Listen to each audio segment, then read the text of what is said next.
नमस्कार, स्वागत है आप सबका। रविन्द्रनाथ टैगोर विश्वविद्यालय भोपाल और धर्मपाल शोधपीठ संस्थान तथा स्वराज संचालनालय भोपाल के संयुक्त तत्वावधान में आयोजित, जिसको कि हम लोग आज़ादी के अमृत महोत्सव के अंतर्गत इस 3 दिवसीय राष्ट्रीय संगोष्ठी का आयोजन मानविकी एवं उदार कला विभाग द्वारा किया जा रहा है, उसमें आप सबका स्वागत है। भारतीय सांस्कृतिक एवं संचार परंपराएं इस विषय पर आज का इस 3 दिवसीय संगोष्ठी का उद्घाटन सत्र है, जिसमें हमारे साथ मंच पर हमारे वक्ता आज के सत्र के अध्यक्ष रविन्द्रनाथ टैगोर विश्वविद्यालय के कुलाधिपति आदरणीय संतोष चौबे जी हमारे साथ हैं। आदरणीय भरत शरण सिंह जी निजी विश्वविद्यालय विनियामक आयोग के अध्यक्ष हमारे साथ हैं। आप लोग तालियां बजाकर उनका स्वागत कीजिए। हमारे विश्वविद्यालय के माननीय कुलपति आदरणीय ब्रह्म प्रकाश पेठिया जी भी हमारे साथ हैं। हम सब के अभिभावक की तरह और हमारे परिवार के सिद्धार्थ चतुर्वेदी सर, बहुत यंग और डायनेमिक इंसान हमारे बीच में हैं। हमारा सौभाग्य है कि हमारे साथ हैं, उनका स्वागत करते हैं। धर्मपाल शोधपीठ संस्थान के आदरणीय संजय यादव जी हमारे साथ हैं, उसके निदेशक हैं आप, और हमारा सौभाग्य है कि आप हमारे साथ हैं इस सत्र में। आदरणीय अमिताभ सक्सेना जी, हम सब के अपने खंडवा विश्वविद्यालय के पूर्व कुलपति और इस समय हमारे साथ हैं। सौभाग्य है कि आपका आशीर्वाद हमें मिला है, हमें इनका भी स्वागत करते हैं। और कार्यक्रम की औपचारिक शुरुआत हम लोग करें से पहले मैं मंचासीन अतिथियों से निवेदन करूंगा कि वो कृपया आए और मां सरस्वती की प्रतिमा का माल्यार्पण कर दीप प्रज्वलित करें।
तालियां बजा सकते हैं आप लोग भाई, मतलब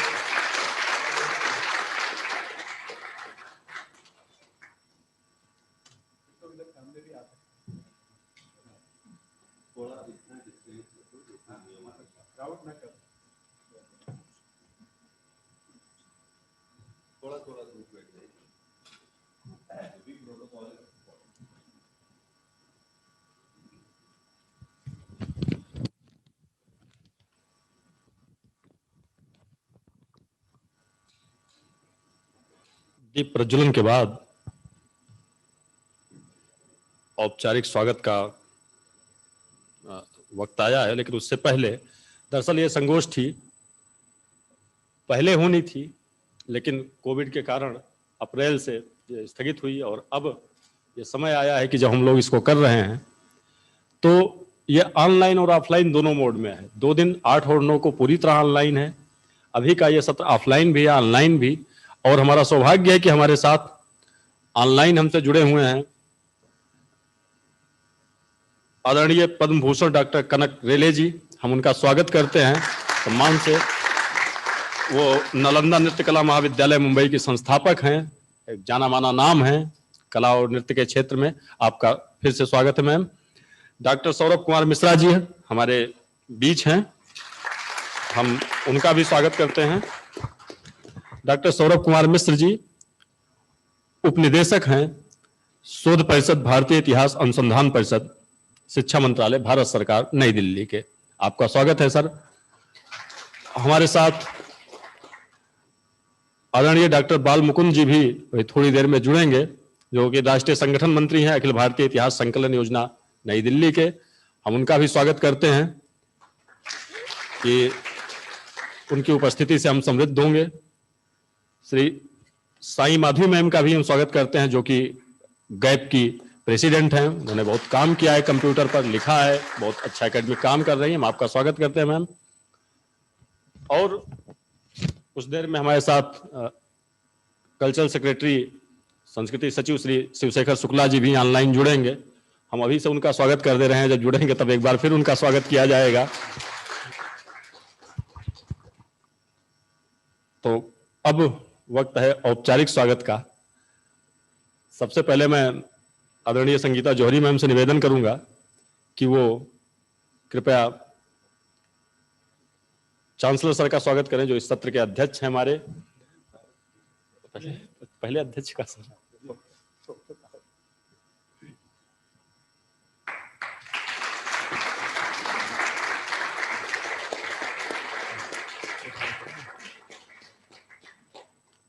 ये किताब एक विश्वरंग का और दूसरा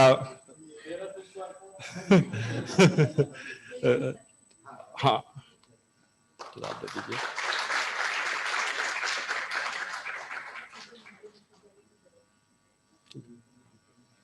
रुकिए, मैं डॉक्टर सावित्री सिंह परिहार से निवेदन करता हूं कि वो आए और श्री भरत शरण सिंह जी का औपचारिक स्वागत करें। आप हमारे यहाँ इतिहास में असिस्टेंट प्रोफेसर हैं और आपकी ही संकल्पना से संगोष्ठी हो पा रही है।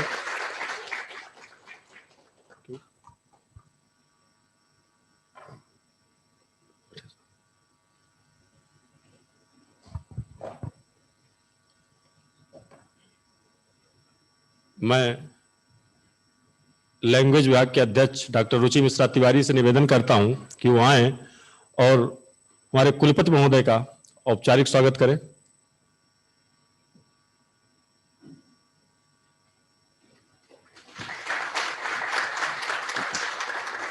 ये गुड लक प्लांट और किताबें दे करके। दरअसल ये किताब जो ऊपर दिख रही है छोटी सी, उसका अनुवाद चांसलर सर ने किया है। E.F. सुमाकर की किताब है, एक भ्रमित आदमी के लिए किताब, और उसका टैगलाइन भी है कि कोविड काल के लिए लिखी गई किताब है। और हिंदी में उसका बहुत सरल अनुवाद किया है सर ने, जरूर पढ़ी जानी चाहिए एक बार। आइशक पब्लिकेशन से ही छपी है, बहुत सुंदर उसका प्रिंट है। और शायद इसका कवर पेज आदरणीय प्रभु जोशी जी ने डिजाइन किया था, जो कि हमारे बीच नहीं है। ईश्वर उनकी आत्मा को शांति दे। मैं बहुत ही सम्मान के साथ अब आमंत्रित करता हूं भाई विनय उपाध्याय जी को कि वो आए और आदरणीय अमिताभ सक्सेना जी का औपचारिक स्वागत करें।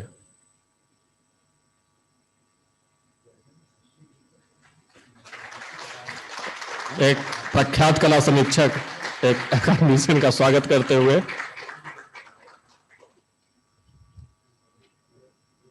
दरअसल भ्रमित आदमी के लिए किताब जो है जो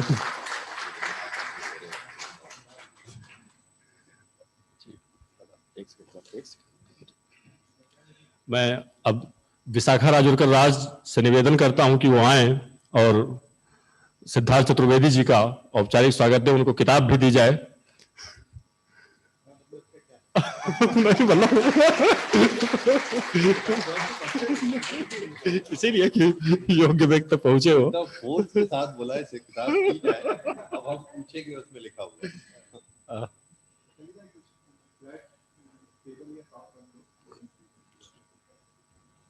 मैं अब आमंत्रित करता हूं डॉक्टर मौसमी परिहार को, जो कि हमारे यहाँ हिंदी की प्राध्यापक हैं, सहायक प्राध्यापक। वो आए और आदरणीय संजय यादव जी का औपचारिक स्वागत करें।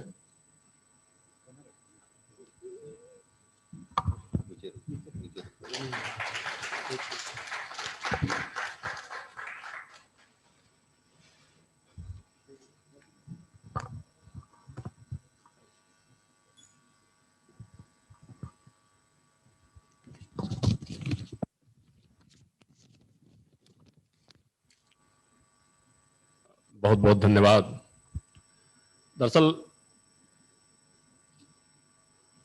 कोई भी जब हम बड़ा काम करते हैं तो यूं ही नहीं होता। जैसे त्रासदियां महापुरुषों के जीवन का अनिवार्य हिस्सा होती हैं, वैसे ही जब कोई आप बड़ा काम करते हैं तो उसमें रुकावटें भी बहुत आती हैं, लेकिन इसके बावजूद आज हम यहाँ हैं, उसे कर पा रहे हैं। ये हमारे लिए हर्ष का विषय है कि कोविड के बाद हम लोग इकट्ठा हुए हैं इस तरह से। ये जो विषय है भारतीय सांस्कृतिक एवं संचार परंपराएं, ये एक ओपन एंडेड विषय है और सबसे बड़ी बात ये कि सही मायनों में एक अंतरनुशासनिक विषय है। वैसे तो ये इतिहास और जनसंचार मिल करके उन्होंने इसको तय किया, विषय को चुना, उसमें शीर्षक लगाए कई सारे, बहुत लंबी माथापच्ची के बाद बहुत सोच समझ के उन्होंने विषय तय किया, उसके उप विषय बनाए। लेकिन जो सबसे बड़ी बात है, क्योंकि ये आजादी के अमृत महोत्सव के अंतर्गत आयोजित हो रहा है, वो ये पॉइंट आउट करना था, जिस पर हम लोग ये चर्चा करना चाहते हैं कि आखिर में इतिहास किसको कहा जा रहा है, और दूसरा इतिहास क्या बिना किसी कम्युनिकेशन सिस्टम के इतिहास है? अगर इतिहास का कोई कम्युनिकेशन सिस्टम नहीं है, उसकी एक संचार प्रणाली नहीं है, तो वो किसी काम का इतिहास नहीं, तब तो वो या सिर्फ शिलालेखों पर होगा या कागजों में होगा। और अगर उसकी प्रणाली है तो क्या वो सिर्फ इतिहास की किताबों में ही है, या हम उसे नृत्य, संगीत, चित्रकला आदि तमाम चीजों से देख सकते हैं, साहित्य से देख सकते हैं। दूसरी बात, आदरणीय सर बैठे हुए हैं, वो ये बताएंगे, जानते हैं कि दरअसल मानव सभ्यता का इतिहास ही किस्से और कहानियों का इतिहास रहा है। और हम इतिहास के बारे में जानते क्या है? जो जानते हो किस्से और कहानियां हैं, उन्हीं के माध्यम से हमें इतिहास की समझ बनती है। और इंडियन हिस्ट्री राइटिंग में यह एक बड़ी समस्या भी है कि हम इसे इतिहास माने या ना माने, इन सब चीजों से हमें टकराना है, इस पर हमें बात करनी है। क्योंकि हमारे साथ बहुत सारे विद्वान वक्ता हैं, इस पर बात करेंगे, लेकिन जो कुछ औपचारिकताएं होती हैं, इस कार्यक्रम में हमारी सहयोगी संस्थाएं हैं बीएसएस कॉलेज अब Bhopal, grand academic portal, Nalanda नृत्य महाविद्यालय, धर्मपाल शोधपीठ संस्थान, और इन सब के प्रतिनिधि। ये हमारा सौभाग्य है कि इस सत्र में हमारे बीच मौजूद हैं। तो उन्हें मैं बुलाना शुरू करूं, उससे पहले विश्वविद्यालय की तरफ से औपचारिक स्वागत के लिए मैं अपने कुलपति आदरणीय डॉक्टर ब्रह्म प्रकाश पेठिया जी से निवेदन करता हूं कि वो एक औपचारिक स्वागत वक्तव्य दें। आदरणीय पेठिया सर।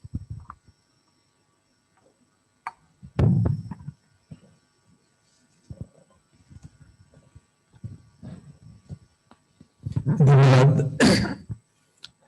हमारे मुख्य अतिथि अध्यक्ष निजी विश्वविद्यालय विनियामक आयोग आदरणीय श्री भरत रणजिंग जी, पूर्व निर्देशक धर्मपाल शोधपीठ एवं क्षेत्रीय संगठन मंत्री, अखिल भारतीय इतिहास संकलन योजना मध्य क्षेत्र, विशेष अतिथि डॉक्टर हर्षवर्धन सिंह जी तोमर जी जो हमसे ऑनलाइन जुड़े हुए हैं, राष्ट्रीय संगठन अखिल भारतीय इतिहास संकलन योजना नई दिल्ली से श्री बाल मुकुंद जी, ये भी हमसे ऑनलाइन जुड़े हुए हैं, विशिष्ट अतिथि उपनिदेशक शोध परिषद भारत सरकार नई दिल्ली से डॉक्टर सौरभ कुमार मिश्र जी भी हमसे ऑनलाइन जुड़े हुए हैं,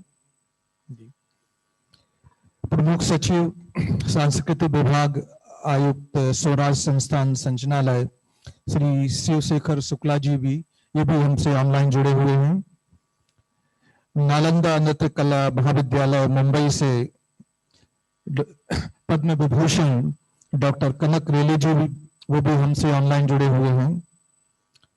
इस आयोजन के अध्यक्ष वरिष्ठ कथाकार, विज्ञान कर्मी, सामाजिक उद्यमी और हमारे विश्वविद्यालय के कुलाधिपति श्री संतोष चौबे जी, प्रभारी निदेशक धर्मपाल सोदपीठ संस्थान स्वराज संचालय भोपाल से श्री संजय यादव जी,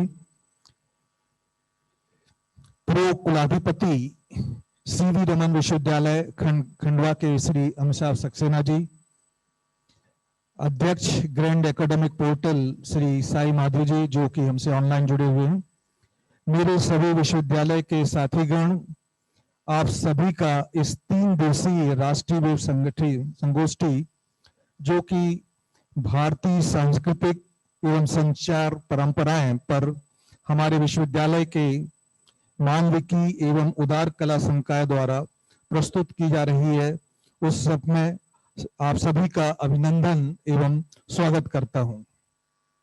जब हम संचार की बात करते हैं तो संचार तो जीवन का एक अभिन्न अंग है, और यदि हम इतिहास में जाएं तो पाएंगे कि आदि मानव अपने सहयोगियों के साथ शिकार के दौरान संकेतों और ध्वनि से संचार करता था। आप सबने भीमबेटका का भ्रमण किया होगा, आपने वहां पर पेंटिंग भी देखी होगी। तो ये सब बताती है कि पाषाण काल से ही मनुष्य ने गुफा चित्रण आरंभ करके जो भित्ति चित्रों के सहायता से अपनी भावनाओं को अभिव्यक्त करना शुरू कर दिया था। प्राचीन काल में कला के बाद जनसंचार का माध्यम गीत, संगीत और नृत्य हुआ करते थे।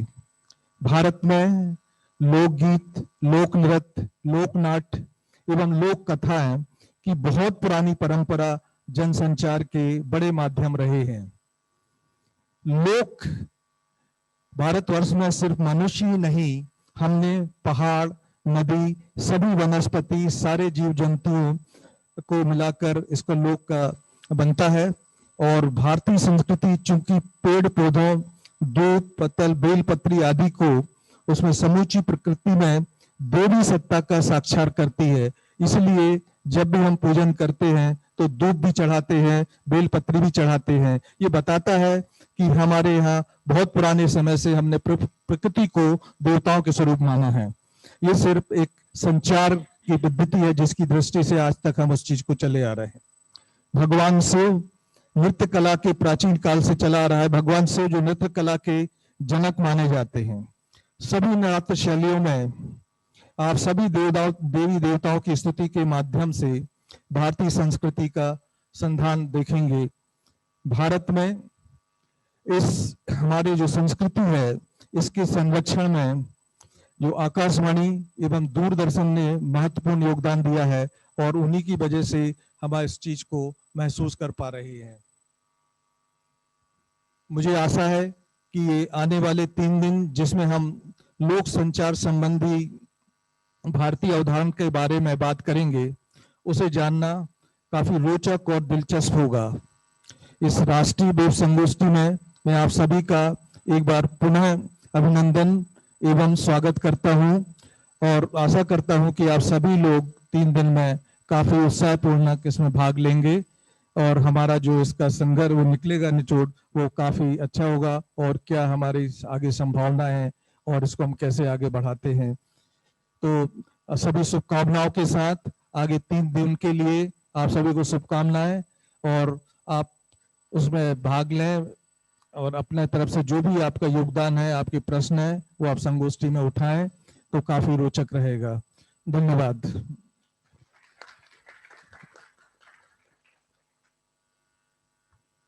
बहुत बहुत धन्यवाद आदरणीय सर। दरअसल जब इस संगोष्ठी की योजना बनी थी, चूंकि हमारे यहाँ डॉक्टर सावित्री सिंह परिहार हैं, उन्होंने कहा कि हमको एक ऐसे विषय पर कराना चाहिए जो सिर्फ ये ना बताए कि इतिहास क्या है, हमारी संस्कृति व सांस्कृतिक परंपराएं क्या हैं, बल्कि विशाखा उनके साथ थी, वो हमारे यहाँ जनसंचार में सहायक प्राध्यापक हैं। उन्होंने कहा कि यह जानना ज्यादा जरूरी है कि आखिर वो कौन सा सिस्टम है जो किसी मिथक को इतिहास की तरह लोगों के दिमाग में बिठा देता है, जिसको अजय प्रसाद द्विवेदी ने कभी कहा था कि मिथक इतिहास नहीं होते, लेकिन लोक में उनकी व्याप्ति इतिहास की तरह होती है। लेकिन आज हम सब जानते हैं कि इतिहास लेखन एक पावर डिस्कोर्स का काम है, यानी हिस्ट्री राइटिंग एक पावर सेंटर्ड लेखन है। और ये उसी लेखन का ही कमाल था कि एक जमाने में हर व्यवस्था के लिए जो राइवल होता था वो अपराधी था, जैसे महात्मा गांधी अंग्रेजों के लिए अपराधी थे। ये उसी हिस्ट्री राइटिंग का, उसी इंटरेस्ट का ही कमाल था। इसीलिए जब हमारा देश आजाद हुआ तो एक बार हमें फिर से अपने इतिहास को थोड़ा दूसरे ढंग से देखने की जरूरत पड़ी। उसका नतीजा ये हुआ कि जो सबसे वैसी बात थी कि वाचिक को किसी काम का माना ही नहीं गया, जबकि बाद के डिस्कोर्स ने स्टेबल किया कि लेखन पहले है, यानी कि सब कुछ बिना स्ट्रक्चर के कल्पना नहीं की जा सकती, इसलिए बोलना भी रिटर्न का ही हिस्सा है, खासकर दरीदा का काम। जैसे ही आप लेखन को तरजीह देते हैं, आप चीजों को एक एंगल तक समेट देते हैं, क्योंकि अभी भाषा इतनी सक्षम नहीं हुई। जैसे मैं बोल रहा हूं तो हमें हाथ हिलाना पड़ता है, अपने चेहरे पे हाव भाव लाने पड़ते हैं, इस सब से कम्युनिकेशन हो पाता है। जबकि आप जब पढ़ रहे होते हैं तो सिर्फ आप पढ़ रहे होते हैं, वहां पर ना कोई वक्ता है ना श्रोता है, वो एक पार्ट होता है। इसीलिए हर रीडिंग मिस रीडिंग है। तो इस पूरी राजनीति को, पॉलिटिक्स को समझने के लिए हमने इस पूरे सेमिनार को तमाम ऐसे विषयों में बांटा जिससे हम उस पूरे पावर स्ट्रक्चर को, पावर इंटरेस्ट को डिकोड कर सकें, उस डिस्कोर्स को समझ सकें, जो कि वो है ना कि जिसके पास आज रिसोर्सेज हैं, जिसके पास पावर है, वो अपने ढंग से कह रहा है इतिहास ना हुआ जैसे क्या हो गया है। तो दूसरा ये है कि हमारी अपनी प्रविधियां क्या रही, क्या हमारे महाकाव्य इतिहास हैं। जब बात यहां आती है तो एक बड़े प्रगतिशील प्रोफेसर अपने उसमें लिखते हैं कि इतिहास में पहली हत्या स्त्री की तब हुई जब परशुराम ने अपनी मां का गला काट दिया। अब हमने कहा कि सर पहले आप ये बता दीजिए कि आप परशुराम को इतिहास मान रहे हैं कि नहीं। अगर आप इसे कोट कर रहे हैं तो परशुराम इतिहास हुए, वो आप मानेंगे नहीं। और बाकी चीजों के लिए, जैसे जब आपको दलित वध की बात करनी होगी तब आप संबुक को मानने लगेंगे, लेकिन बाकी चीजों को नकार देंगे कि राम नहीं थे। ये जो एक बीच की फाक है, जिसे कभी फूको ने कहा, अम्बेडकर ने इस पे काम किया कि तिथियों के बीच में, घटनाओं के बीच का जो गैप होता है, असली इतिहास वही है। हमें उस रूप में उसको इतिहास को समझना है, उसके कम्युनिकेशन सिस्टम को समझना है। इसलिए ये संगोष्ठी हम लोग 3 दिन की आयोजित कर रहे हैं, और एक गंभीर विषय पर आयोजित की जा रही संगोष्ठी है, जो किसी भी विश्वविद्यालय के लिए गर्व की बात है कि हम इस तरह के इस लेवल की संगोष्ठी करा रहे हैं।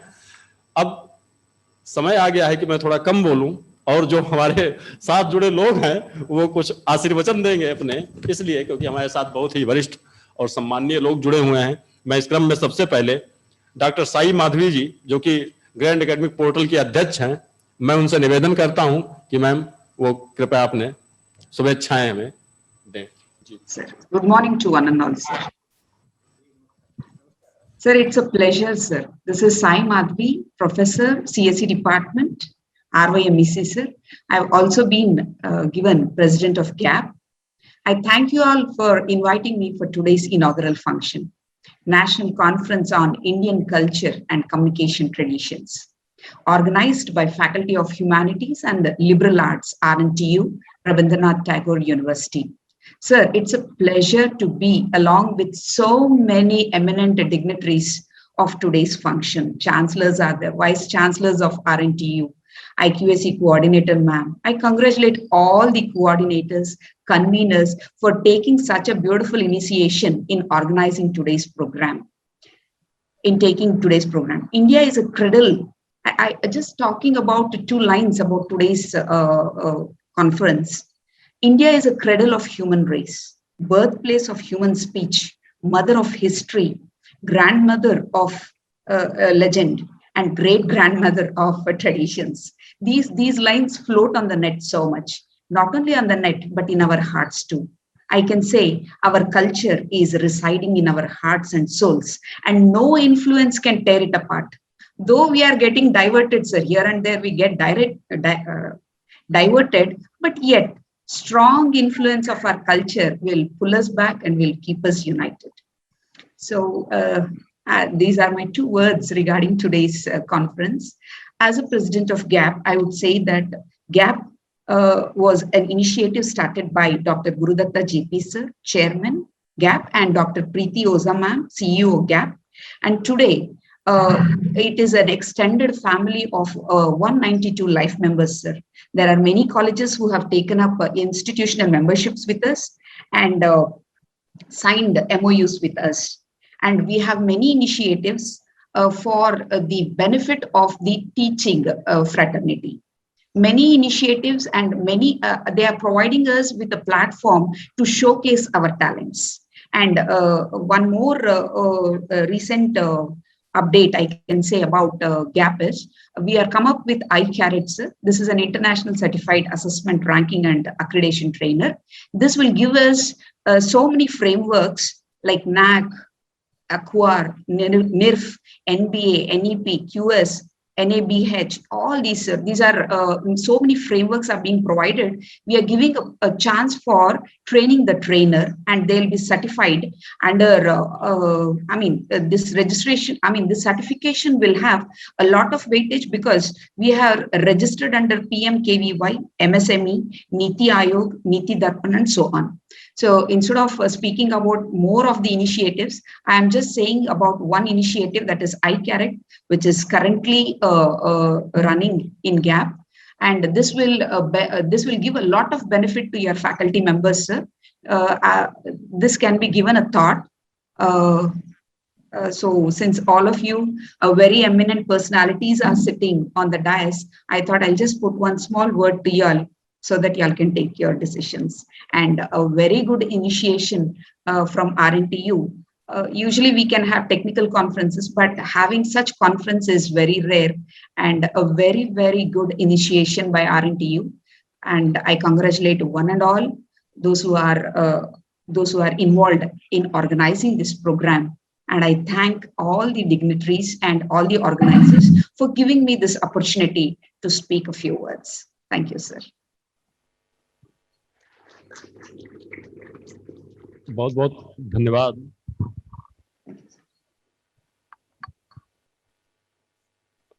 बहुत बहुत धन्यवाद माधवी मैम। और हमें बताते हुए खुशी हो रही है कि ऑनलाइन हमारे साथ कम से कम 80 से ज़्यादा लोग जुड़े हुए हैं, और हमारे साथ ऑफलाइन भी 50 से ज़्यादा की संख्या में लोग यहाँ इस सभागार में उपस्थित हैं।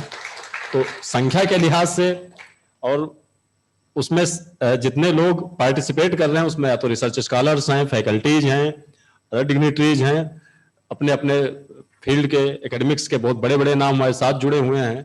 ये इस बात का प्रमाण है कि दरअसल जिस तरह के विषयों पर आप बात कराते हैं उन पे बात कराने की कितनी ज़रूरत है, और ख़ासकर ह्यूमैनिटीज में। क्योंकि एक बात मैं हमेशा कहता हूँ कि ह्यूमैनिटीज का स्टूडेंट वो हर विषय के बारे में बोल सकता है। आप मेडिकल वाले से कहिए कि थोड़ा हिंदी लिटरेचर पे बोलो, शायद ना बोल पाए। आप हिंदी के आदमी से कहिए कि बोलो तो बताएगा कि ये मानव स्वतंत्रता के लिए जरूरी विषय है, इतना तो बता ही देगा। इसलिए हमारे साथ तमाम तरह के लोग जुड़े हुए हैं। और अब मैं बहुत ही सम्मान के साथ नालंदा नृत्य कला महाविद्यालय मुंबई के संस्थापक पद्म भूषण डॉक्टर कनक रेले जी से आग्रह करता हूं कि वो अपना आशीर्वचन दें। बहुत सम्माननीय हैं, वरिष्ठ हैं, मैं बहुत आदर और सम्मान के साथ उन्हें आमंत्रित करता हूं। Doctor Kanak Rele ji. Namaskaram. I would like to stress here that I have had a very, very long relationship with Bhopal. I have come here again and again as a very young performer, and I had the opportunity of showcasing my art. I really like the subject that you have floated today for this discussion. I was just thinking, I was sitting here, I am a performer. If you give me a few minutes, I would like to say something because it has touched the very core of my soul.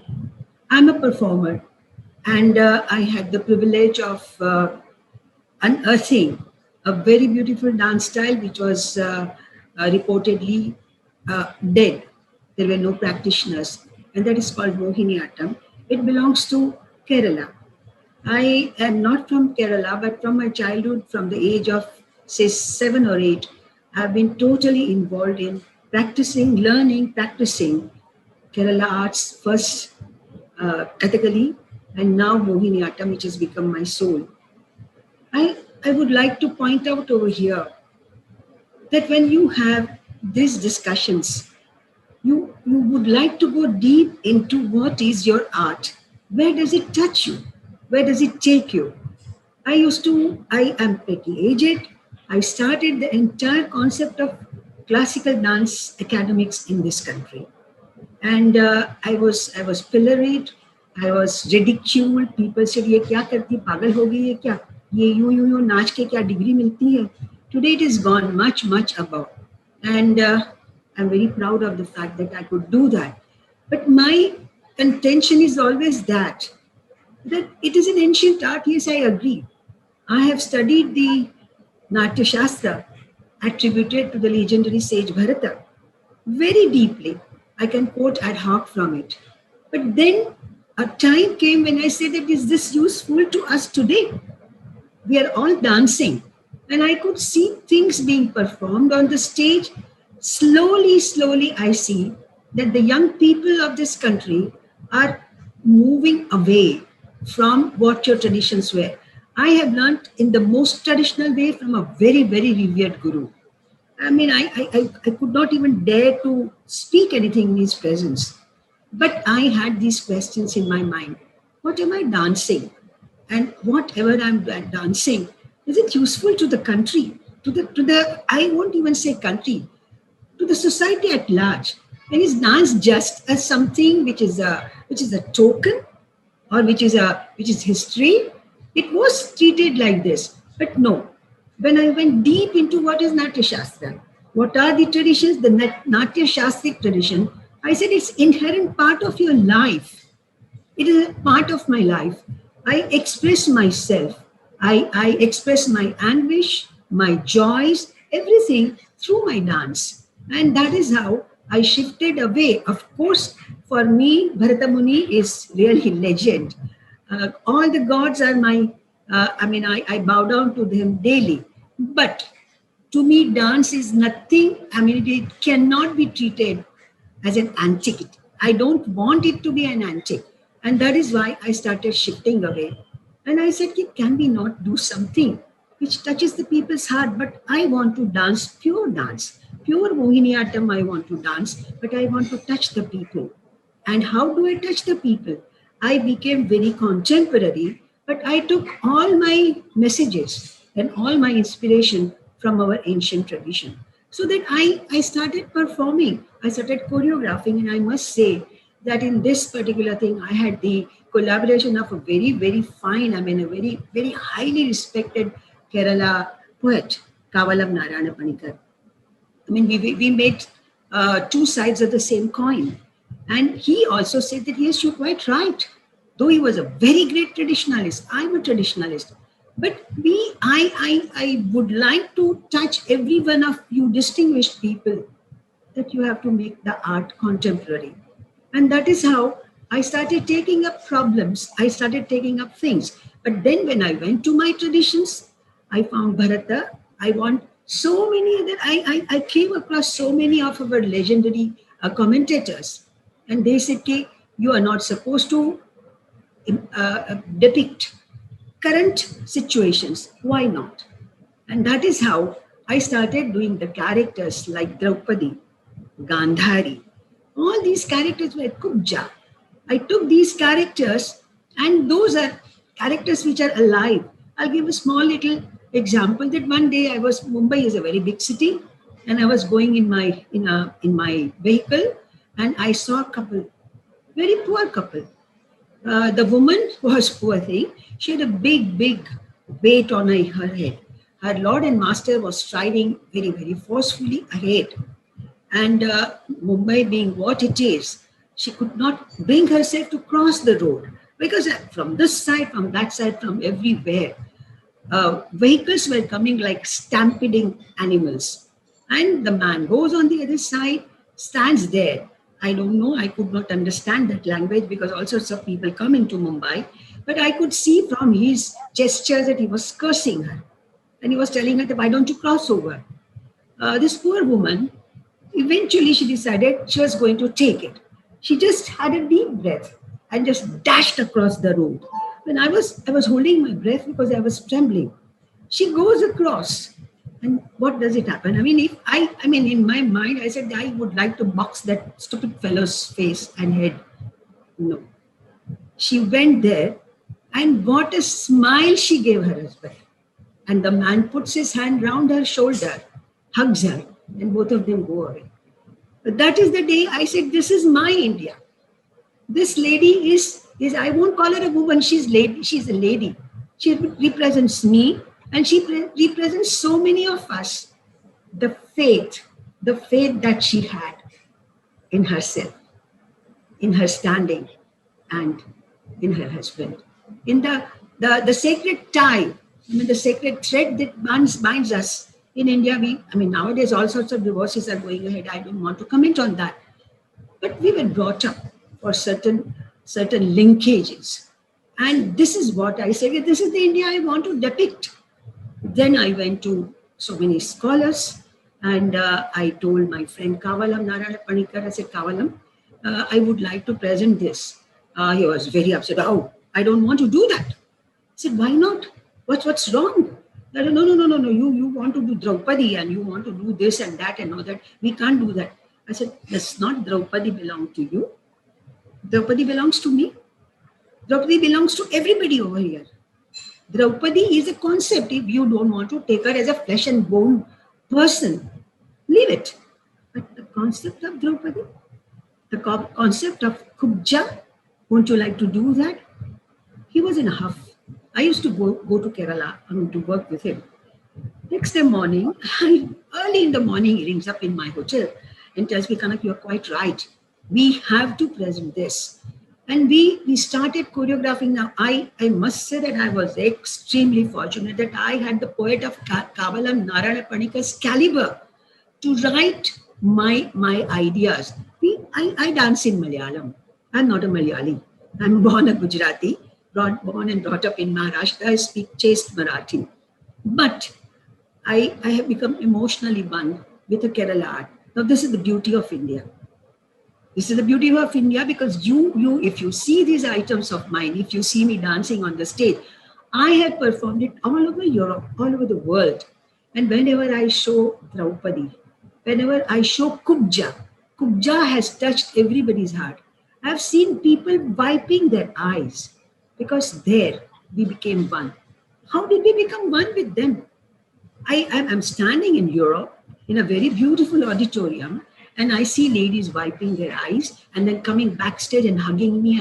I said, oh, it was beautiful. It was beautiful.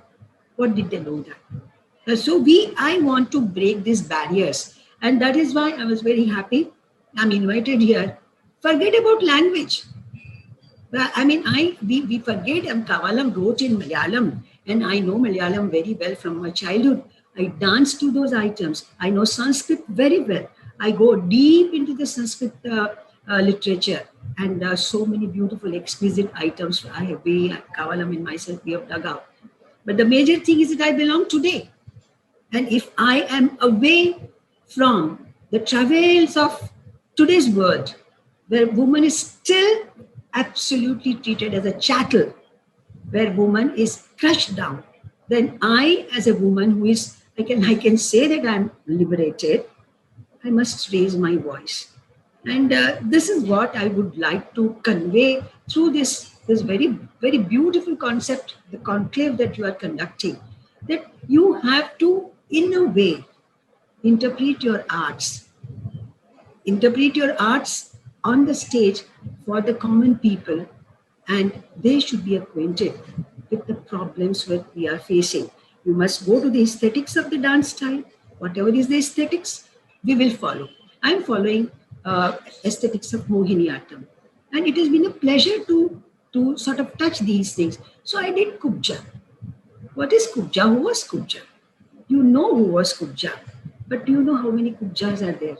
But I know, in my knowledge, how many women have been thrown away for small little things. Recently, just 3 days ago, I was reading the Times of India.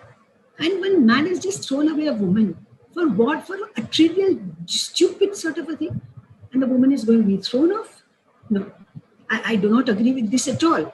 And that is why I would say that artists, I love my art.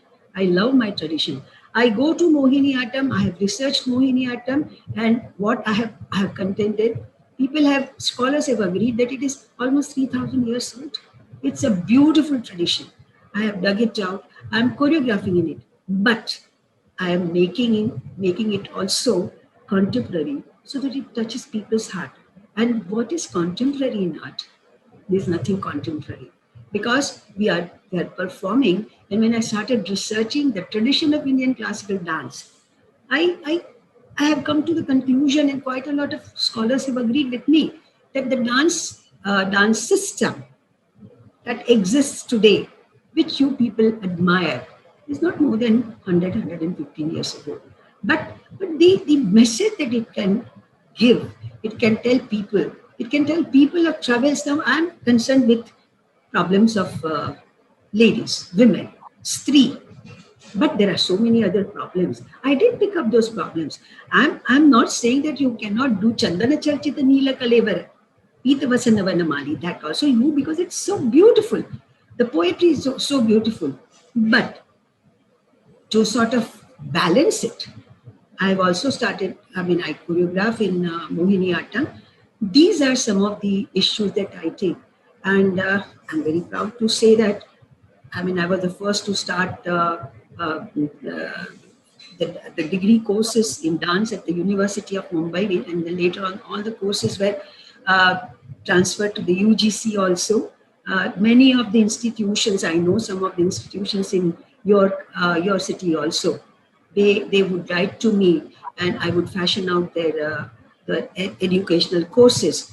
But I think that I am very proud that the kind Lord above selected me to interpret this very, very, very great tradition of my country, and where I could really immerse myself and present to the world. I am an Indian woman. I sympathize and empathize with these ladies. They're all my sisters. And when I see them suffering, it hurts, it hurts, it hurts. Whichever way, small little way. I've tried to portray their travails to the world. And so many of them, I used to have, I would go to a lot of performances, and I was invited to perform in a big, I won't call it auditorium, in a Maidan. And it was puja, annual puja. And about 5,000 people were sitting there. And I was asked to perform. And I was performing. I said, let me talk to them. I'll tell them I'm performing this. And when I started performing Sita and like Kanakamruga Rupadhara, Halamari Chaharam Ita, when I started doing Kanakamruga, you won't believe, about 15 to 20 little urchins, I just called the Kanakamruga, all of them came on the stage and stood in front of me. Well, I think that is the power of Indian dance. That is the power of Indian art. And the ladies came and told that, I could speak the language because I'm also from Gujarat. This was in Gujarat. And they said that, it was so beautiful. We understood everything that you did. We are so happy and we are so proud. Sita ji came, this one came, that one came. So my humble request to all of you with folded hands. This is the great, great tradition of this country. I'm so proud to be involved in this particular conclave. And I have had a very, very old association with Bhopal.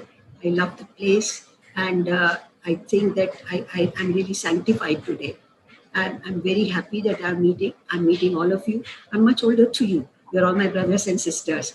But may God bless you. And I only request you that go on supporting and propagating ancient Indian traditions. Namaskaram.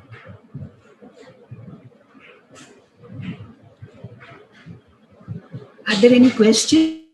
Answer any questions? No questions. कनक जी आप सुन पा रही हैं? हमने यहाँ पर एक Tagore international centre for arts and culture बनाया है और वो भारतीय सांस्कृतिक एकता में काम करता है। तो आप जरूर विश्वविद्यालय में एक बार आना है जब स्थितियां नॉर्मल होंगी, और ये टैगोर सेंटर की ओर से मैं आपको इनवाइट कर रहा हूँ जी। अच्छा, थैंक यू वेरी मच। मैंने आपको है भोपाल में कई बार आपके परफॉर्मेंस देखे जी जी। धन्यवाद, thank you, very well said, thank you.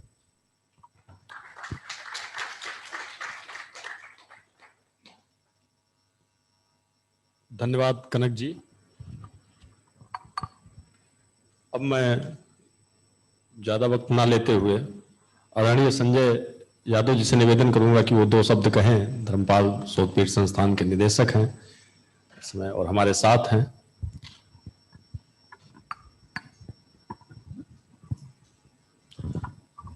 Singh सभी अतिथियों को और हमसे ऑनलाइन जुड़े सभी विद्वानों को मैं नमस्कार करता हूं। और सोवे जी से ये जो प्रयास उन्होंने किया है इसके लिए बहुत आभारी हूं उनका कि इस तरह से सब लोगों को जोड़ा है। और ये जो विषय है भारतीय संस्कृति और संचार व्यवस्था इतना वृहद विषय है।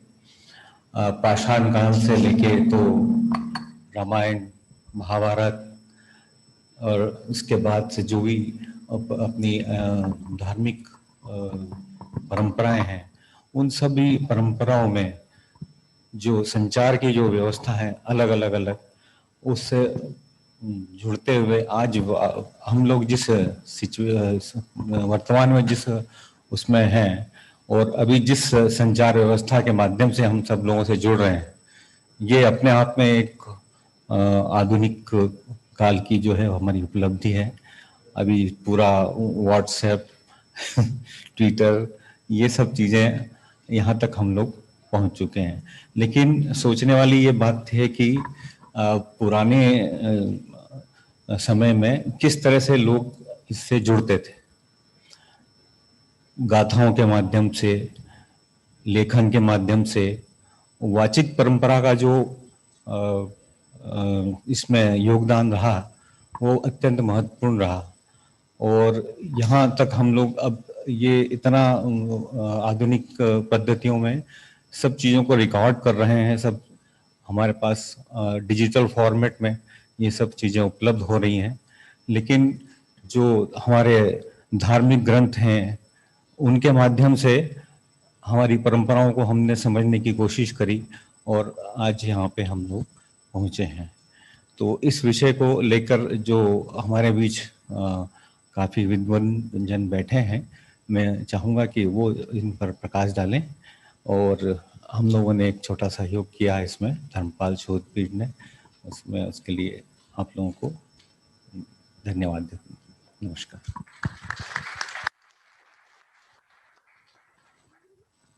बहुत बहुत धन्यवाद सर। दरअसल अब हम लोग अपने उस सत्र पे आते हैं, औपचारिक उद्घाटन सत्र है जिसमें चर्चा विषय पर होनी है। और आप जो विषय देख पा रहे हैं भारतीय सांस्कृतिक एवं संचार परंपराएं हैं। दरअसल संस्कृति अमूमन एक होती है और वो कई सारी परंपराओं से मिलकर बनती है। भारत के साथ एक बड़ा डिस्कोर्स ये भी है कि ये भी स्टेबल करने की कोशिश की जाती है कि ये कई संस्कृतियों वाला देश है, जबकि एक देश की संस्कृति एक होती है, ये हमारी मान्यता है। और वो कई सारी परंपराओं से मिलकर बनी होती है, क्योंकि परंपरा हमेशा वर्तमान में रहती है। अगर वर्तमान में नहीं है तो रूढ़ी हो गई और समाज उसे अपने आप छोड़ देता है। इसलिए हमने जो विषय का चयन किया है उसमें दोनों पद उतने ही महत्वपूर्ण हैं, संस्कृति और परंपरा। इन सांस्कृतिक परंपराओं में कौन सी सूचना प्रणाली ऐसी रही कि उत्तर से लेकर दक्षिण तक, चाहे शंकराचार्य रहे हों, चाहे रामायण या महाभारत का विस्तृत फैलाव हो, या हमारे मूर्ति कला, स्थापत्य कला, नृत्य कला, साहित्य, संस्कृति, संगीत और अन्य कलाएं तथा ज्ञान के तमाम अनुशासन बार बार इस बात की गवाही देते हैं कि भारत सिर्फ एक भूगोल नहीं है। भारत सिर्फ भूगोल नहीं है, वो एक भावना है, वो एक संस्कृति है जिसको कई सारी चीजें मिलकर बनाती हैं और वो सब आपस में कहीं ना कहीं जुड़ी हैं। जितना हमारे लिए जरूरी कालिदास हैं उतना ही जरूरी अश्वघोष भी हैं। यानी श्रमण और वैदिक दोनों धाराएं मिलकर के भारत को पूरा करती हैं। जाहिर सी बात है सबका लिटरेचर अलग है, सबका पैटर्न कहने का अलग है और हमें भारत उनके बीच से ही तलाशना है। अगर हमने उनको गल्प कह के, अगर हमने उनको लिटरेचर कह के खारिज कर दिया तो हम तो बिना इतिहास के हो गए। हमारे पास तो इतिहास बच ही नहीं रहा है और जो है भी उसके लिए भी हम आज तक पढ़ नहीं पाए हैं। लिखित इतिहास के साथ एक बड़ी दिक्कत यह है कि उसके लिए आपको भाषा जाननी होगी। वाचिक में कम से कम चीजें कई तरीके से आपके पास आती हैं और वो एक लंबी परंपरा की पैरत होती हैं। इस सब पर बोलने के लिए डॉक्टर बाल मुकुंद जी, क्या भैया जुड़ गए हैं? जरा हम लोग देख रहे हैं, चूंकि अभी कुछ तकनीकी दिक्कत है। जैसे ही वो जुड़ेंगे हम उन्हें व्याख्यान के लिए आमंत्रित करेंगे। तब तक पहले मैसेज का वेट करते हैं। हाँ,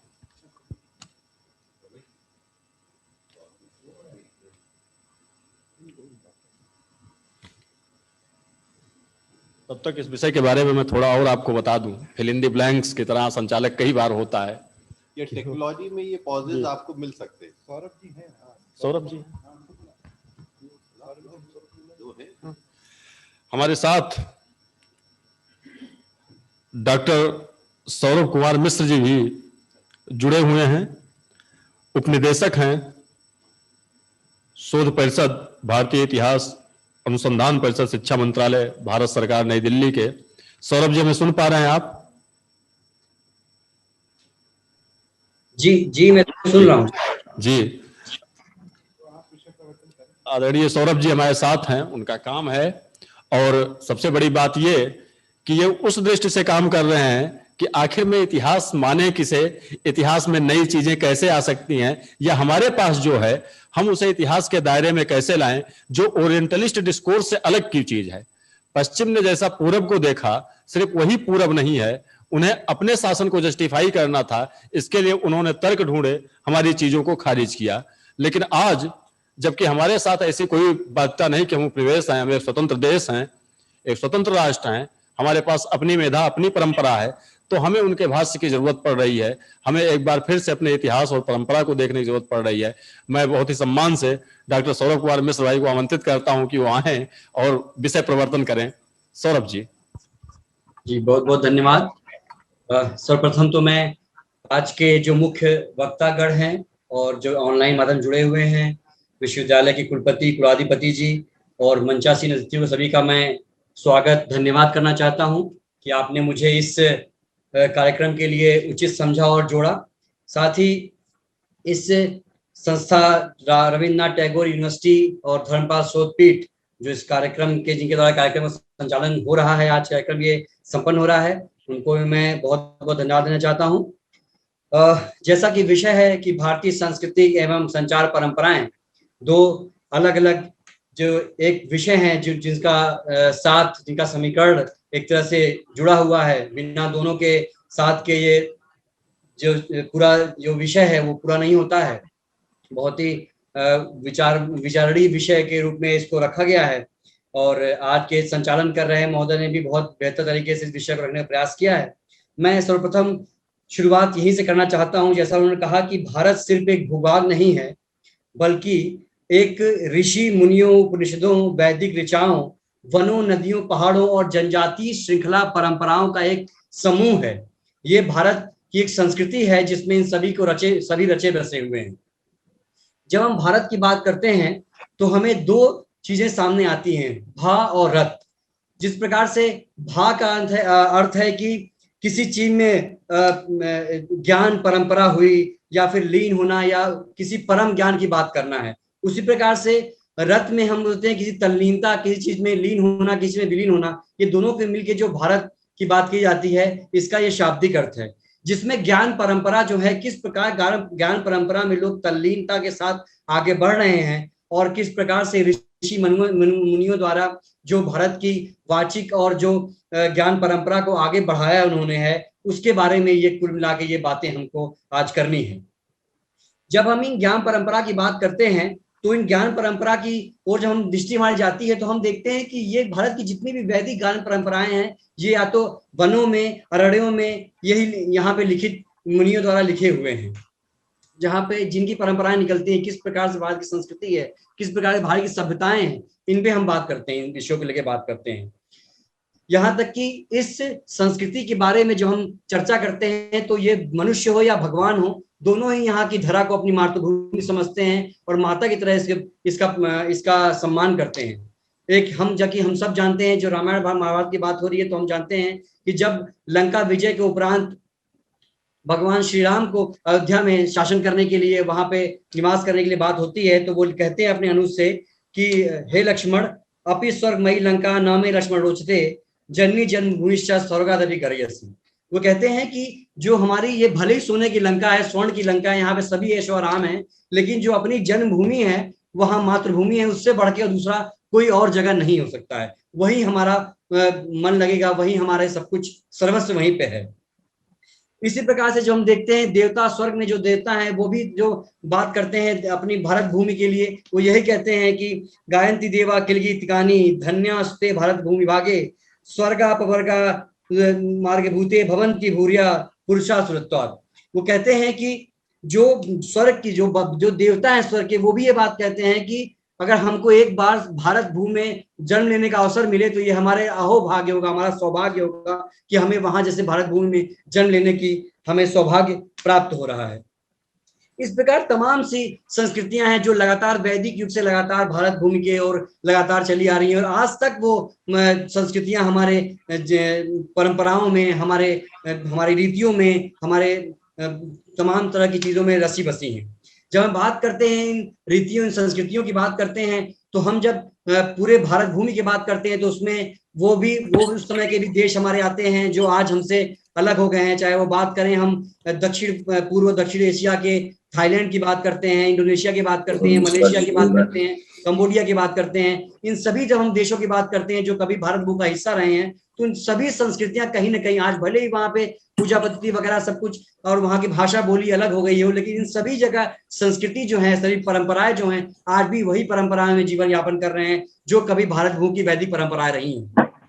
आज के समय में चाहे हम बात करें, म्यांमार बात करते हैं, इंडोनेशिया की बात करते हैं, हम बात थाईलैंड की करते हैं, या बात करते हैं हम कंबोडिया की, उन सभी जगहों पे आज भी ब्रह्मा की उपासना हो रही है, राम की उपासना हो रही है, विष्णु की उपासना हो रही है, श्री गणेश की उपासना हो रही है। आज भी उपासना के देव, भले उनके नाम अलग अलग हों, लेकिन उपासना पद्धति देव वही है। आज भी कंबोडिया में भगवान विष्णु के रूप की पूजा हो रही है, मंदिर में विष्णु की स्थापना है, वहां पे तमाम तरह की पूजा पद्धतियां, वहां पे कहीं भी पूजा की प्रथम शुरुआत भगवान ब्रह्मा की पूजा से होती है। तो हम देखते हैं वहां पे फलों के राम, कोई राम के नाम पे कोई फल है, कोई फल ब्रह्मा के नाम पे कोई है। इस प्रकार हम देखते हैं कि वहां सभी पद्धतियां, संस्कृतियां, हर जगह कोई धर्म वहां कोई स्वीकार्य हो, लेकिन वहां पे आज भी संस्कृतियां वही विचार रही हैं। उसी तरह के लोग आज भी अपने आप को मानते हैं और उसकी पूजा पद्धतियां उसी प्रकार के लोग मान रहे हैं। हम आगे बात करते हैं, जब सभ्यताओं की बात करते हैं तो उसमें हम देखते हैं, जो कि बाद में शुरुआत में हमारे संचालक महोदय ने कहा कि हम ये मुख्य रूप से कार्यक्रम का विषय जो हम रख रहे हैं, वो जो आज आजादी के अमृत महोत्सव जो हमारे 75 साल पूरे हो रहे हैं, उसको लेके खास करके हम ये कार्यक्रम उसके अंतर्गत उसके छत्रछाया में कार्यक्रम आयोजित कर रहे हैं। तो मैं एक बात कहना चाहूंगा कि जब इस संस्कृति की बात होती है तो हम ये बात हमेशा कभी नहीं भूलनी चाहिए हमको कि जो हमारी संस्कृति रही है, जो हमेशा से, चाहे वो बाहरी आक्रांता, जो भी हमारे देश में बाहरी आक्रमणकारी आए हों, चाहे वो मुगल हो या उसके बाद हमारी ईस्ट इंडिया कंपनी आई हो या अंग्रेजी शासन काल रहा हो, उन सभी में हमेशा जो है भारतीय संस्कृति को जो हमें कुठाराघात किया गया है। उनकी संस्कृति को, उनकी भाषा को, उनकी पद्धति को हमेशा से उसको कुठाराघात करके उन्हें नष्ट करने की व्यवस्था की गई है। क्योंकि हमेशा से ये बात देखा गया है कि उनको अंग्रेजी के समय ये बात हमेशा ध्यान रखी गई, उन्होंने देखा ये बात कि जब तक भारतवासियों को, भारत के लोगों को जब तक उनके संस्कृति से, उनकी परंपराओं से दूर नहीं करेंगे, उनकी बोली से, उनकी भाषा से हम जब तक अलग नहीं करेंगे, तब तक वो हम कितना भी उनको शोषण कर लें, उनका कितना भी उनके अत्याचार कर लें, वो टूटने वाले नहीं है। इसीलिए उन्होंने संस्कृति पे कुठाराघात किया, हमारी बोली, हमारी भाषा पे कुठाराघात किया, और मैकाले और तमाम अंग्रेजी पद्धतियों को देखते हुए उन्होंने जिस प्रकार से भाषाओं का उन्होंने हमारा उसके तोड़ मोड़ के पेश किया, उसका आज तक दंश हम झेल रहे हैं।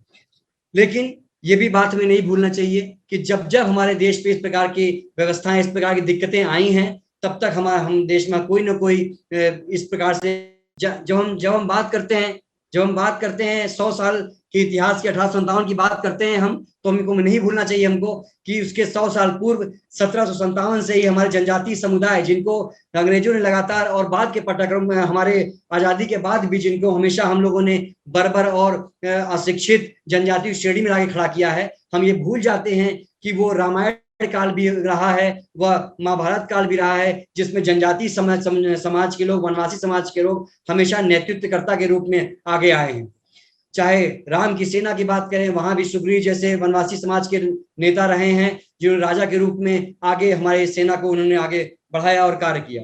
ये इसमें नहीं जानते हुए मैं अपने क्रांति की बात में मैं आगे लाता हूं कि जब 1757 की बात करते हैं तो उस दौर में सिर्फ और सिर्फ पूरे देश में हर राज्य में, चाहे वो नॉर्थ ईस्ट की बात करते हो, दक्षिण की बात करते हो, हम बिहार की बात करते हो, मध्य प्रदेश, झारखंड, छत्तीसगढ़ की बात करते हो, कहीं भी किसी की बात करते हो राज्यों की, सिर्फ और सिर्फ जनजातीय समुदाय के लोग हैं जिन्होंने अंग्रेजों के खिलाफ मोर्चा लिया, संघर्ष किया, आंदोलन किया। लेकिन चंद लोगों के नाम के अलावा हम किसी के नाम को नहीं जानते हैं, हम किसी संघर्ष को नहीं जानते हैं जिन्हें अंग्रेजों के खिलाफ संघर्ष किया। चाहे वो संथाल के बारे में बात हो, चाहे वो हो संघर्ष हो, चाहे वो नॉर्थ ईस्ट के बारे में जो हमारे वहाँ के गारो और खासी पहाड़ियों के जो हमारे सन्यासी रहे, जो हमारे रहे हों, हमारे जनजाति समुदाय के लोग, वो लोग रहे हों, किन्हीं के बारे में हम चर्चा विस्तार से नहीं करते हैं। जबकि सच्चाई है, जबकि ये बात सत्य है कि लगातार 100 वर्षों तक उनके संघर्ष का परिणाम ही था जो 10 मई 1857 में मेरठ की क्रांति के रूप में आगे आया, और वो चीजें आगे बढ़ते हुए देश को स्वतंत्रता के राह पे आगे ले गई। इन तमाम चीजों जो इतिहास के बारे में चर्चा करते हैं, जिसके बारे में हमारे आज के मुख्य वक्ता डॉक्टर बालमुकुंद जी चर्चा करेंगे विस्तार से, लेकिन मैं बस ये एक इतिहास के संस्था के रूप में ये चूंकि मैं बताना चाहता हूं कि बार बार ये चीजें उठती हैं कि इतिहास का लेखन, इतिहास का जो है पुनर्लेखन का आवश्यकता है। लेकिन उसके पहले मैं ये बात कहना चाहूंगा, चूंकि हम एक विश्वविद्यालय के कार्यक्रम में जुड़े हुए हैं, तो मैं जरूर कहना चाहूंगा कि हमारा भी दायित्व है, हमारे शिक्षकों का दायित्व भी है, हमारे शिष्य, हमारे जो आज के युवाओं का दायित्व भी है कि सही इतिहास की ओर अपने आप को ले जाएं। ये बात स्वयं से सवाल करें अपने आप से कि ऐसा क्यों हुआ, ऐसा क्यों चीजें हुई। आखिर अगर कोई मुगल राजा 100 साल तक सामना किया, अगर शासन किया देश पे, उस पे, तो क्या उस दौर में कोई हिंदू राजा या कोई इस तरह का राजा नहीं था जिसने और राज किया? क्या क्यों नहीं हम बात करते हैं राजस्थान के राणा कुंभा की बात क्यों नहीं करते हैं? हम क्यों नहीं बात करते हैं हिंदू? मैं जुड़ गया हूँ मैडम, जुड़ गया हूँ जी। डॉक्टर बालमुकुंद जी जुड़ गए हैं जी। मैं आगे कहना चाहता हूँ, क्यों नहीं हम बात करते हैं हेमचंद्र विक्रमादित्य की बात क्यों नहीं करते हैं? हम दिल्ली के जो दिल्ली जिसने बसाया उनकी हम बात क्यों नहीं करते हैं? इस प्रकार से बहुत से ऐसे विषय हैं जिनके बारे में हमें बात करने की आवश्यकता है, और बात करनी ही भी चाहिए हमें, क्योंकि तभी हम भारतीय संस्कृति और इसकी जुड़ी पारंपरिक संचार की व्यवस्थाओं, परंपराओं को हम तभी बेहतर तरीके से समझ सकते हैं। क्योंकि जो इतिहास हम पढ़ते लगातार आ रहे हैं पिछले 70 सालों में, 80 सालों में, वो इतिहास कहीं ना कहीं हमें भारतीय चित्त, भारतीय मेधा, भारतीय भारत बोध को हमें बताने और समझाने का प्रयास में कहीं ना कहीं बहुत दूर की कड़ी हमें लगती है। हमें इस प्रकार का विचार रखना चाहिए कि हम आज के जो भारतीय चित्त के हिसाब से जो भारतीय इतिहास है उसको हम बात कर सकें। हम क्यों नहीं सावरकर के बारे में बात करते हैं? हम क्यों नहीं चापेकर बंधु के बारे में क्यों नहीं चर्चा करते हैं, जो देश की भारतीय बोध, भारत भूमि के लिए अपने आप को न्यौछावर कर दिया? हमको यह बात अवश्य करना चाहिए। हम जब बात करते हैं मध्य प्रदेश में, हम बैठ के जब मध्य प्रदेश में सेमिनार कर रहे हैं,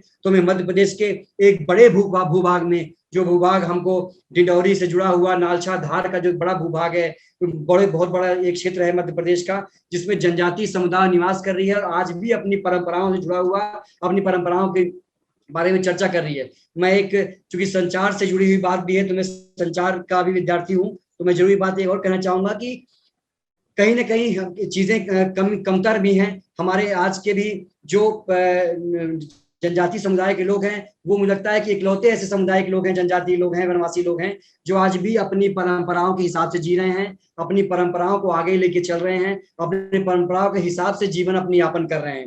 ये छोटा सा बात है, आज भी वो अपनी लोक संस्कृति, लोक नृत्य, लोक कथाओं को लेके अपने कार्य को कर रहे हैं, और उनकी धरोहरों को, उनकी वस्तुओं को, विषय वस्तुओं को हमें संजोने उसको की आवश्यकता है, और उसको संवर्धन करने की आवश्यकता है, तभी उनके अंदर जागरूकता लाने की आवश्यकता है। मैं एक छोटा सा, चूंकि यहाँ लोग बैठे हुए हैं, वहाँ मध्य प्रदेश से तमाम लोग जुड़े हुए हैं, वहाँ मध्य प्रदेश में वन्या संस्था है जो लगातार काम करती है आदिवासियों के लिए, जनजातियों के लिए। मैं ये बात कहना चाहूंगा कि उनके लिए कुछ समय पहले पहली बार विश्व में इस प्रकार का एक प्रयोग किया गया था, जिसमें ट्राइबल सामुदायिक रेडियो की स्थापना की गई थी उनके लिए, और वन्या द्वारा तमाम क्षेत्रों में वो रेडियो स्थापित किया गया था। लेकिन बहुत ही खेद की बात है, बहुत ही कष्ट की बात है कि उनको आज वो पता नहीं किस स्थिति में है, मुझे लगता है वो शायद चल भी नहीं रहे हैं अब उनके बीच की, क्योंकि वो कुछ नहीं तो कम से कम उनकी धरोहरें संजोने के काम करते थे और उनकी परंपराएं, उनकी संस्कृति को सहेजने का काम करते थे। शायद मुझे लगता है कि वो शायद वो वन्या द्वारा वो शायद बंद कर दिया गया है या वो नहीं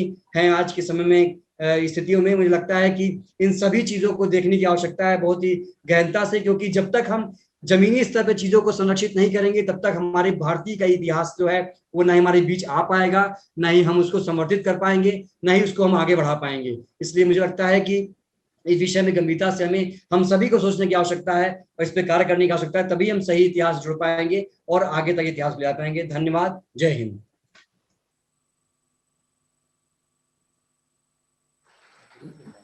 बहुत बहुत धन्यवाद सौरभ जी।